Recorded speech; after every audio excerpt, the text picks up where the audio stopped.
Hi, my name is Emma. I am a 27-year-old Minnesotan who has been in Minnesota since I was born. I've never lived in another state. I am from a small town south of Minneapolis, and I've been up in Minneapolis or St. Paul since 2017. I've lived in the city. My entire family lives either near or a close suburb. My parents are both from here. All of my grandparents are from here. I have further generation that goes back, but after the grandparents it starts, not all of them. I am around 60-70% Norwegian and Swedish. The rest of it is Northern European. I'm very white. I have some family that goes back to the 1700s here. So I'm also very white American. And I'm also living in a city that's occupied by the United States government. It's not great here. I will say, I won't go into too much detail because there is a lot of censoring happening here. There's a lot of stuff that's not being able to be getting out. There's a lot of scary stuff happening, to say the least. But some of the best things that are coming out of here is the sense of community. The amount of mutual aid organizations popping up, the amount of social programs that people are just making from their backyard, from their pantry, from whatever, people watching. I might start helping make sure kids can get to school and home safe and not be followed by ICE, because that is also a thing that's happening. People are being targeted without any real substantial reasoning, but they are. And it sucks. And it's really hard to get the information out there when your social media platforms and your easiest way to get the information out there is actively censoring. So one really cool thing that's happened is that there's this lovely charity, or whatever you want to call it, fundraiser, I guess would be the better way to call it, where this red hat pattern that is similar to the one that was used during World War II, during the Norwegian occupation of Norway by Germany, by the Nazis, that ended in 1940. It was one way to show solidarity to each other and understand. They were even at one point outlawed from being worn. So red hats, just knit like what I'm doing now. Very simple, very peaceful symbol. And in Minnesota, there's a large portion of Scandinavians. There's a large portion of Scandinavians who are very tied to their Scandinavian roots and their Scandinavian heritage. I grew up with classmates who were named Synnøve, Olaf, Bergen, which is a town in Norway, Elsa, and even Siri, who I still am close friends with. And that was never odd or strange to me. That was just normal. That was just my classmates' names. Never thought that as very Scandinavian until I grew older. And so we have a very tied. So this lovely hat pattern is an easy way to show our solidarity, raise some money. It's only $5. It does some good. If you've got $5 and you're watching this, highly recommend buying it. Even if you're not a knitter or anything like that, you can give the pattern to your friend. Save it. It's less than a cup of coffee. And that's the other beauty of it. It's accessible to the average person. It's a great first step for people who haven't been aware of what's happening. And that's great. It's really great. Now, as I was looking up the pattern online, because I wasn't really sure which pattern I wanted to use, because I was going to buy it anyways, but I might use something different. Also, I thought it was kind of a goofy looking hat, and I thought maybe I'd want to do something different. But alas, I ended up on Reddit, and there was this, who I think is Norwegian, I'm pretty sure, person who posted about how pissed they are and how idiotic pretty much it is that Americans are using this as a symbol, and how they even mentioned cultural appropriation because people died in Norway. And yes, that's tragic and truly terrible, but I feel like they're missing the point, because America has been a white nationalist nation since the beginning. It has. You can try arguing with me, but it has. It was founded on slavery. We have been discriminating against people from day one. And this also a reminder that slavery never ended. If you're a prisoner, then you can still be used as free slave labor. So, reminder. And one of the things that America does best in history and teaching is teaching people about how America's always the hero. America's always the savior. Now, I disagree with that. I'm sure people, if you watch this, you'll disagree with that as well. But it's the truth of it. A lot of American history and US world history, European history, because not always world history, is taught about World War II. It's something that people can connect to more easily than, say, slavery or civil rights or things like that. Because a lot of white folks, because America's very white, might be like, it's not my fault, I'm not the one that did it, and get very defensive. Whereas if you talk about Hitler and World War II, they see us as the good guys and Hitler as the bad guys. So being able to help people make the connection of, hey, this is fascism. Fascism was World War II, and that's bad, is a really great way to spread awareness and make people stop being in the MAGA cult, because that's what it is. There's also a lot of white nationalism. There's also a lot of Christian fundamentalism and all of these things deeply tied to American culture. And yeah, it's not the best culture, but it's a culture of some kind. It's not great. I don't disagree with it. I personally am agnostic. I don't choose religion because of how hard and how cruel religion has been to people. But I also think religion can be a beautiful thing. So don't get me wrong, I'm not against religion. Just Christian fundamentalism in America. And it's really hard to get people to take that first step towards radicalization. And although I think that every person does deserve to be happy, healthy, and safe, we need to get people there. And because they do. And we need to make people realize power to people. But it's hard. And I think this hat is a fantastic, amazing, tight-knit thing, because crafting has always been political. Crafting has always been revolutionary.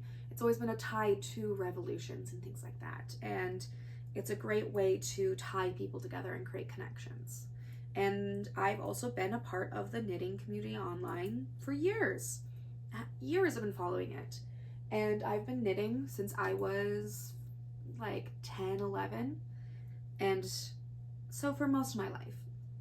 It's a very beautiful thing. And also, it's a very easy thing to not get censored, because we're talking about red hats. We're just talking about fundraising for communities, and that's great.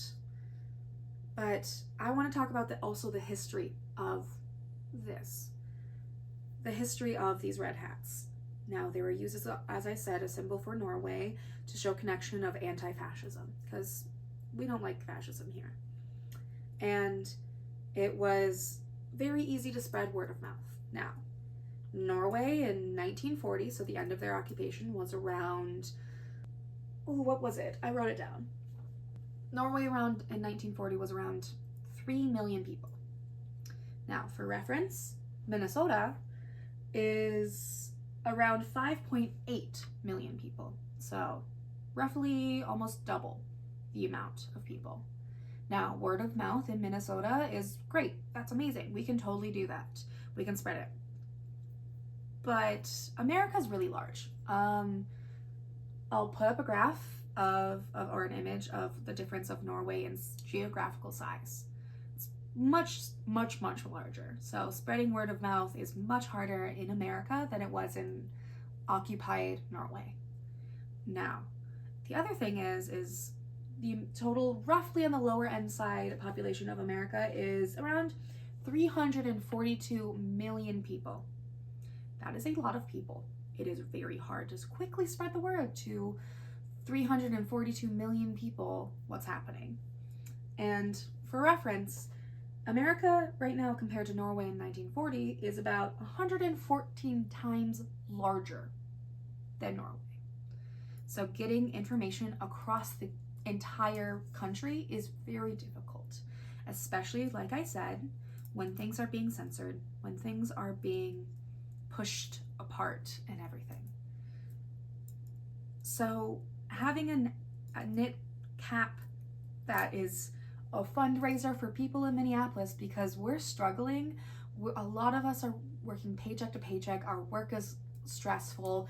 We're burning out. We're trying to keep community. We're trying to keep going. And we are being successful. And we are doing our best. And I'm very proud of where we are, but we are still under occupation. And people are still getting snatched out of their streets, out of their homes being broken into illegally without warrants. Now, is all the things ICE doing? A lot of it is illegal. That's not changing the fact that they're doing it. They're still doing it. There's no repercussions happening for these illegal acts. And these people are undertrained, just idiots. These people are failing their entrance exams. They're dumb. They're bad people who truly believe that they're amazing. And although that a lot of Minnesotans and a lot of Americans and a lot of people in general will disagree that they're amazing, they think so. Now, I've heard there's been information coming out that the morale for ICE agents is getting worse, and what we're as a Minneapolis and Minnesotans doing is making a difference. It's still hard to get the information out there. And we need fundraiser money from areas that are less affected right now. So a silly little hat fundraiser for people who are really needing help, for people who cannot pay rent because they cannot go to their jobs because their family members are being taken. It is really important for that to get through, and it's not all getting through. So buy the hat pattern. It might seem dumb, it might seem silly, it might seem pointless, and it might seem like you're doing nothing, but listen, something's better than nothing. And at this point in time, in this point in history, we need to be doing something. And if you're doing nothing at this point in time, if you're trying to keep your peace, if you're trying to keep balance and keep yourself going, you're being selfish, and you need to deal with that. And you need to work through it. Because there are people who are struggling immensely actively in this. There are people whose family has been taken. There are people who are dying. There are people who are being assaulted. There are people who are scared to let their children go to school. And people who are hiding in neighbors and families and friends' homes. That is what is happening. And if you don't understand that might happen to you, you're being selfish, and things are bad, and you need to do something. And if making and selling a hat, if fundraising is sending $5, it's doing something like that. It's not buying Starbucks, or not going to McDonald's, or not going to Target, or not supporting these companies that are actively hurting people and actively traumatizing an entire city, entire state, entire populations, which, yes, that's been happened to a lot of people of color for generations. But if you're now just realizing, hey, this is bad, that's great. Welcome. I'm so proud of you for coming here.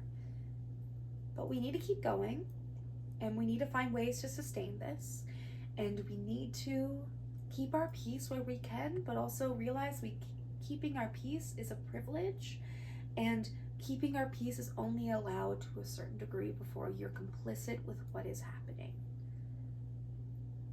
I currently work as a hairstylist who works with people of color and works with white people who are just now scared for their life for the first time, and are dealing with that, and are responding in a freeze response, and are just frozen and stuck and scared of what to do. I'm helping coach them through it and talk it through. I have actively traumatized myself by being aware of what's happening.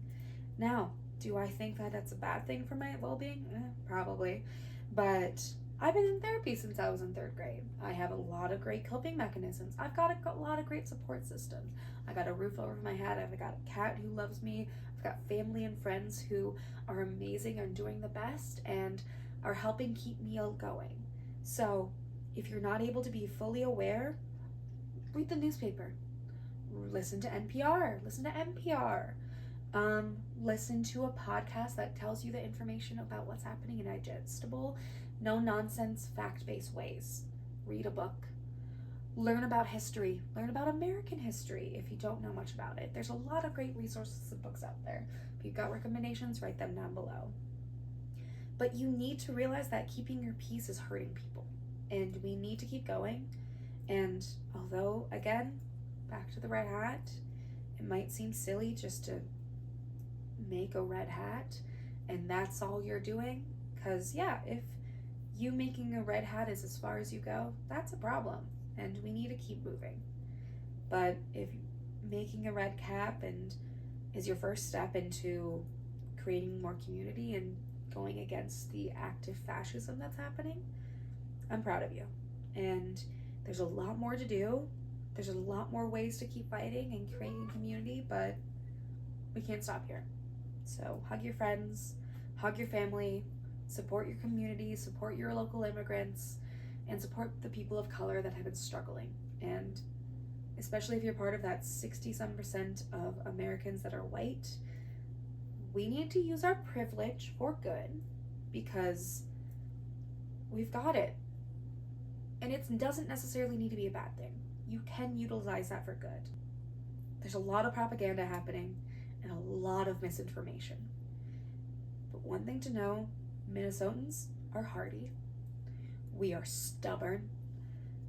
I was talking to my brother and we lose every single sports championship. We'll get close, we'll get better, but we're always disappointed. And yet, we keep cheering them on because even though it's disappointing, we're still doing that. And even though us fighting its ice seems like a losing battle, we're not stopping. And I hope that helps you not stop either. Stay safe. Support yourself. Support those around you. If you can go to therapy, go to therapy. It's a lot. It's traumatizing. Trust me. I'm fucking traumatized. But we need to keep going. And also, if you're seeing this before the Super Bowl Sunday, watch Bad Bunny and dance. Move your body. Bring some joy into your life, because joy, yes, can be an act of resistance, but it needs to be a part of other acts of resistance. I love you. And keep doing what you need to do.